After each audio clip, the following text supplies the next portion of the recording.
So a week and a half ago, I went to the I-DLE concerts in New York. I drove up from Philadelphia with my friend Wenxi and her friend Yuxuan.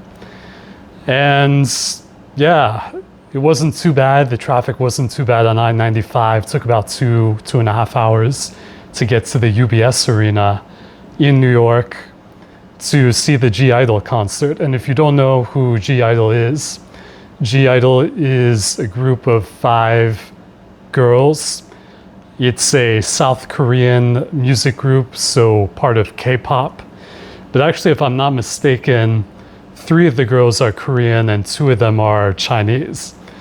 But most of their songs are in a mixture of Korean and English.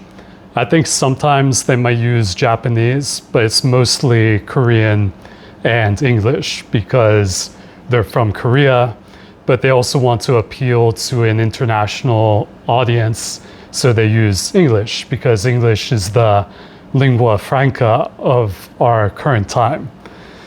So the concert was great, I have to say.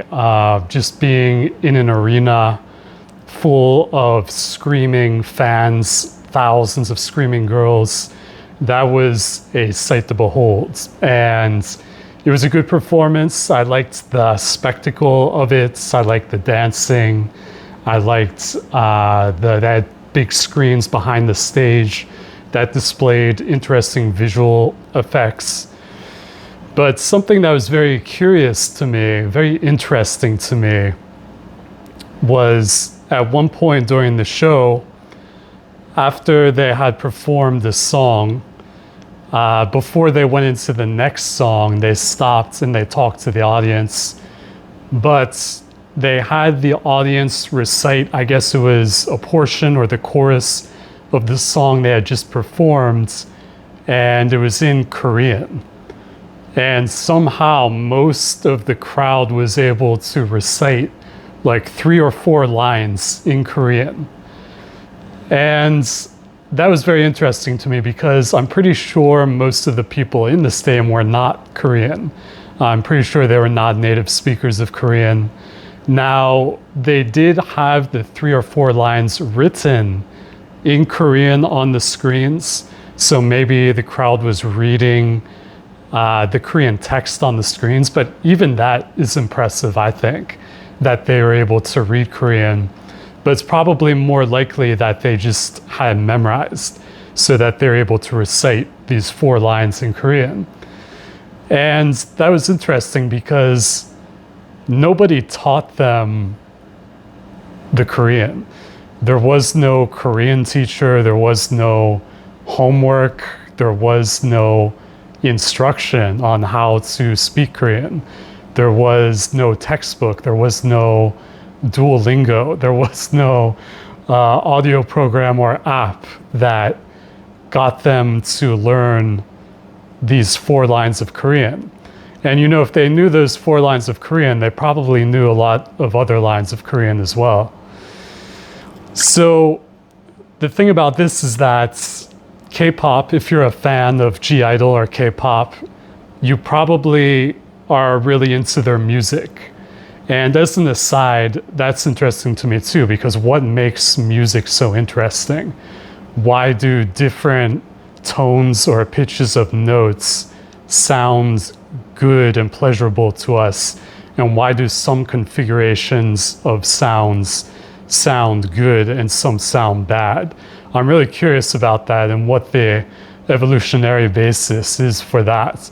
But anyway, I just know that music does sound pleasurable when the notes are arranged in the proper way. And so because music is fun, especially if you're a fan, then you are going to increase the amount of time you spend with the music. So if I had to guess, those fans who were able to recite the Korean in the concert, they probably listened to the songs, I don't know, maybe hundreds of times.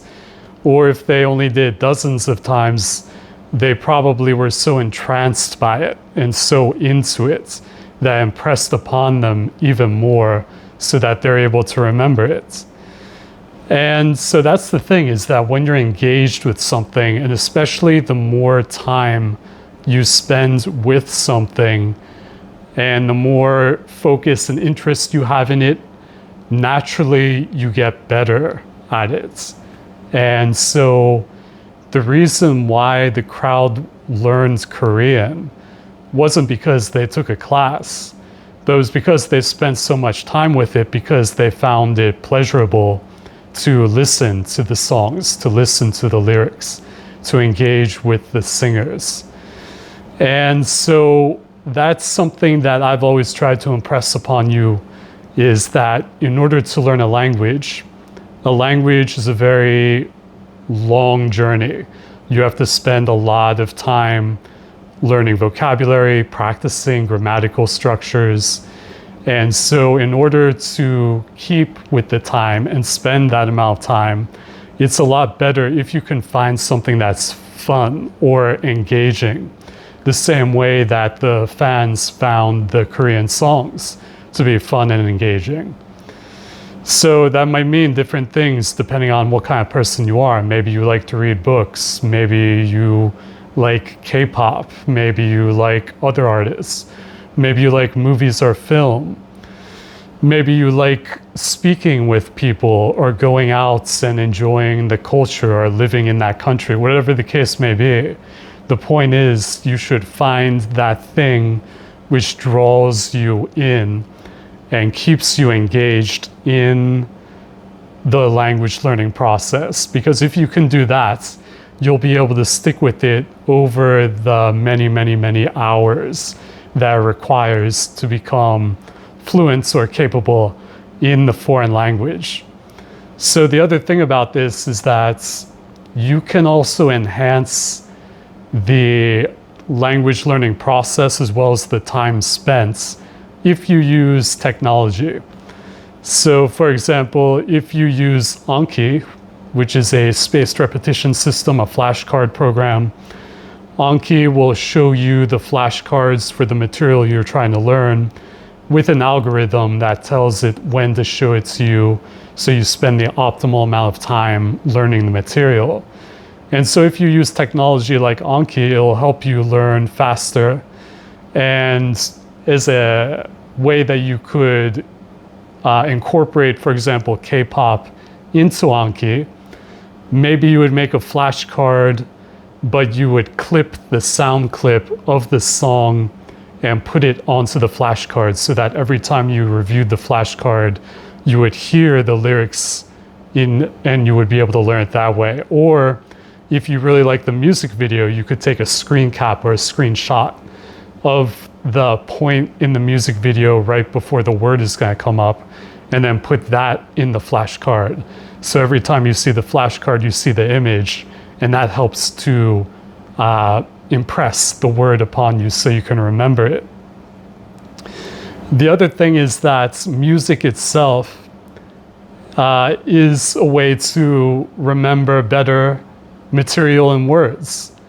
Not just music, but even other forms such as chanting, rhymes, these kinds of ways of using the language besides just speech. If you can find music, or you have lyrics that you really enjoy, or a musical group that you like, this can be a way that the language really comes to life through the music, because we already find music intrinsically rewarding and pleasurable. And in that way, you can gain a lot of the language just by hearing the music or the chanting or the rhymes or whatever it may be. And you'll probably have a lot of fun doing it too, because you like the music and you respect the musical artists. So yeah, that's my video for today. If you like K-pop, let me know your favorite K-pop group, because after that concert with I-DLE, I definitely want to check out more groups and go to more concerts. That was a lot of fun, and it was amazing to see the show. So good luck with your studies, and we'll talk again soon. Thank you so much.